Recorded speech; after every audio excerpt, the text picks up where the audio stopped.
శ్రీ గురుభ్యో నమః.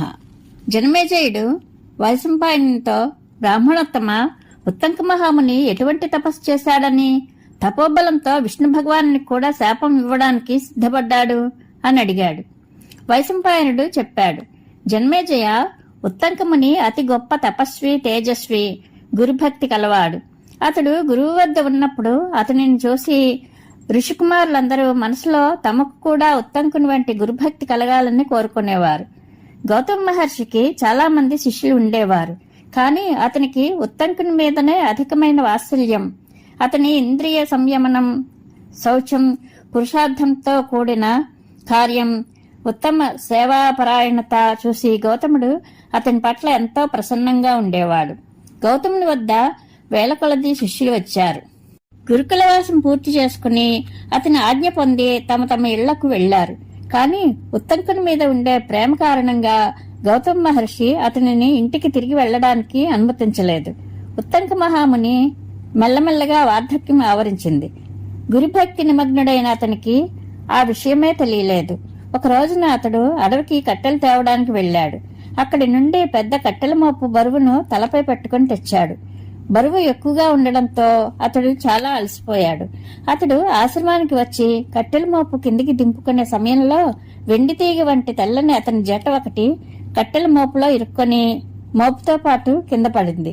ఉత్తంకముని ఒకవైపు కట్టెల మోపు బరువుతో నలిగిపోయాడు, ఇంకొక వైపు ఆకలి అతనిని బాధిస్తోంది. ఆ దశలో అతడు ఆ తెల్లని జటను చూసి తనకు ముసలితనం కలిగినట్లు నిశ్చయంగా తెలుసుకొని వెక్కి వెక్కి ఏడవసాగాడు. అప్పుడు గౌతమ మహర్షి అక్కడికి వచ్చి, నాయనా, నేడు నీ మనసు శోకంతో ఎందుకు వ్యాకులు అవుతోంది? నేను నిజం తెలుసుకోవాలనుకుంటున్నాను. నిస్సంకోచంగా అన్ని సంగతులు చెప్పు అని అడిగాడు. ఉత్తంకుడు, గురుదేవా, నా మనసు మీయందే లగ్నమై ఉండేది. మీకు ప్రియం కలిగించాలనే గదా సదా మీ సేవలో ఉంటున్నాను. మీయందే శ్రద్ధ ఉంచి మీ పట్లనే భక్తిగా ఉంటున్నా. కాబట్టి నేను ఎప్పుడు ముసలివాడినయ్యానో నాకు ఇంతవరకు తెలియనే లేదు. నేను ఎప్పుడూ ఏ సుఖమూ అనుభవించలేదు. నేను ఇక్కడ ఉండడం మొదలుపెట్టి 100 సంవత్సరాలు గడిచిపోయాయి. అయినా కూడా మీరు నన్ను ఇంటికి తిరిగి వెళ్లడానికి అనుమతించలేదు. నా తరువాత ఇక్కడకు 100,000 శిష్యులు వచ్చారు. వారంతా మీ అనుమతి పొంది వెళ్లారు. కేవలం నేనిక్కడ పడి ఉన్నాను అని అన్నాడు. గౌతముడు, భృగునందన, నీ గురుశుశ్రూష చూసి నీ మీద నాకు చాలా ప్రేమ కలిగింది. అందుకే ఇంతకాలం గడిచిపోయినా కూడా ఈ విషయం నా దృష్టికి రాలేదు. సరే, ఇప్పటి నుండి నీవు వెళ్లదలుచుకుంటే సహర్షంగా అనుమతిస్తున్నాను. త్వరగా ఇంటికి వెళ్ళు, ఆలస్యం చేయకు అని అన్నాడు.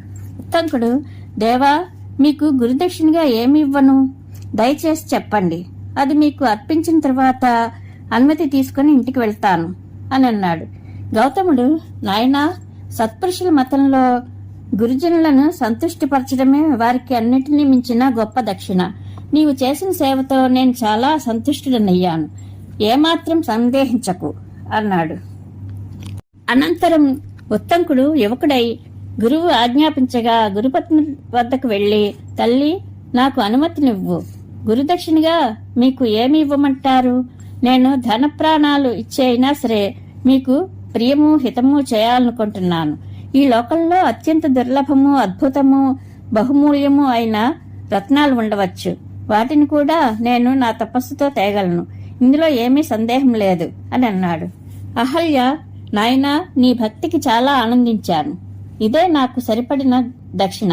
నీకు మేలగుగాక. ఇక నీవు ఎక్కడికి వెళ్లాలనుకుంటే అక్కడికి వెళ్లవచ్చును అన్నది. అది విని ఉత్తంకుడు, అమ్మగారు, నేను మీకు ఏదో ఒక ప్రియమైన పని చేయాలి. కాబట్టి ఆజ్ఞాపించండి. నేను ఏం చేయను అని మళ్లీ అడిగాడు. అహల్య, నాయనా, సౌదాస్ మహారాజు యొక్క రాణి తన చెవులకు మణిమయ్య దివ్యకుండలాలను ధరించి ఉంది. వాటిని నా కోసం తెచ్చిపెట్టు. వాటితో గురుదక్షిణ పూర్తి అవుతుంది. వెళ్ళు, నీకు మేలు కలుగుతుంది అని అన్నది. జనమేజయ సరే అని ఉత్తంకుడు గురుపత్ని ఆజ్ఞను అంగీకరించి ఆమెకు ప్రీతి కలిగించాలని ఆ కుండలాలు తేవడానికి వెంటనే బయలుదేరాడు. అలా వెళ్లి మనుష్యులను భక్షించే సౌదాసరాజు వద్దకు చేరుకున్నాడు. ఇక్కడ ఉత్తంకుడు ఆశ్రమంలో కనిపించకపోవడంతో గౌతముడు తన భార్యను, ఈ రోజు ఉత్తంకుడు కనబడలేదేమి అని అడిగాడు. అహల్య, అతడు నా కోసం కుండలాలు తేవడానికి వెళ్ళాడు అని చెప్పింది. అది విని మహర్షి, నీవు చేసినది బాగుండలేదు. సౌదాసరాజు బ్రాహ్మణుల శాపం వలన మనుష్యులను తినే రాక్షసుడయ్యాడు. కాబట్టి అతడు ఆ బ్రాహ్మణుని తప్పకుండా చంపివేస్తాడు అని అన్నాడు.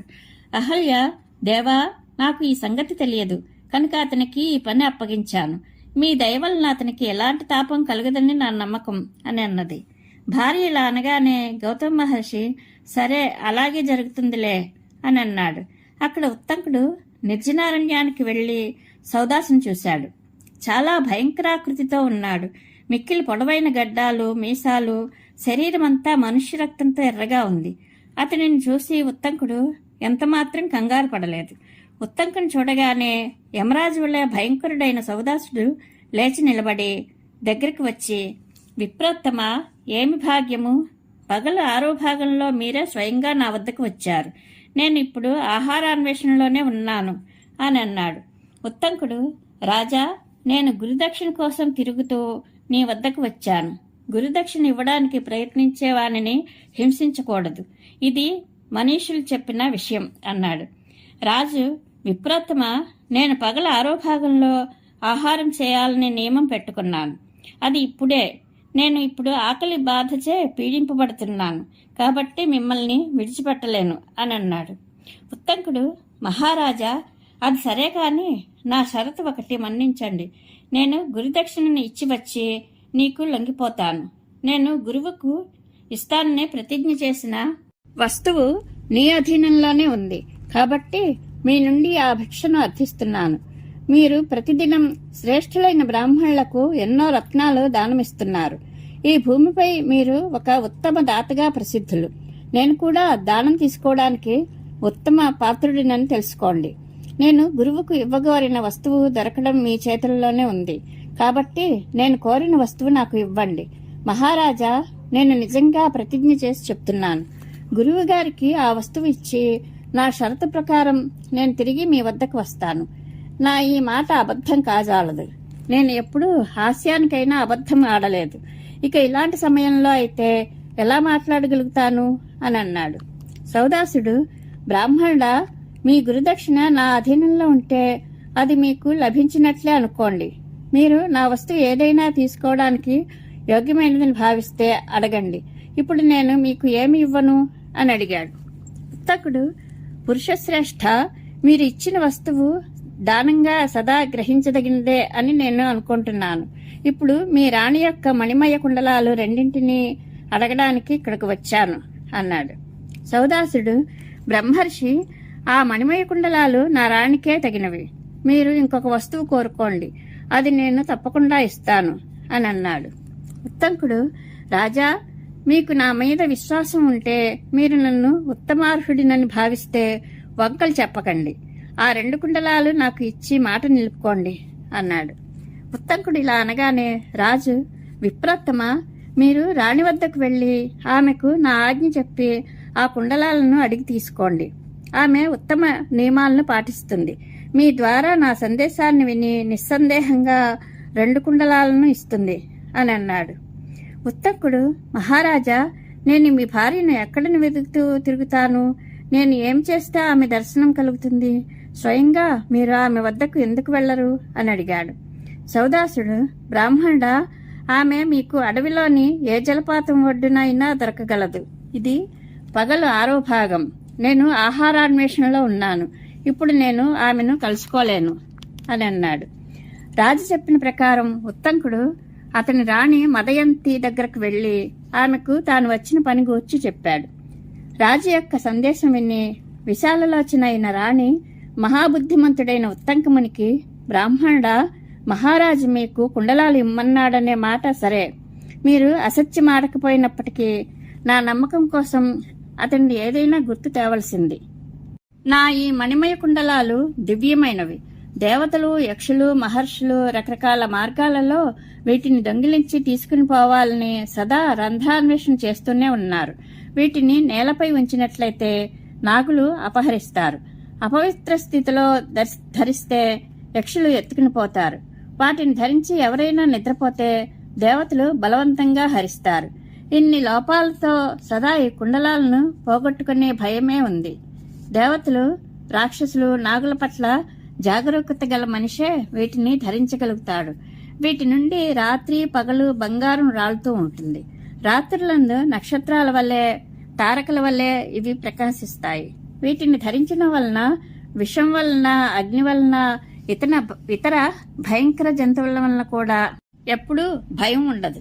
మరి ఆకలి దప్పుల వలన భయం మాత్రం ఎలా ఉండగలుగుతుంది? తక్కువ ఎత్తు ఉన్నవారు ఈ కుండలాలను ధరిస్తే ఇవి చిన్నవి అవుతాయి.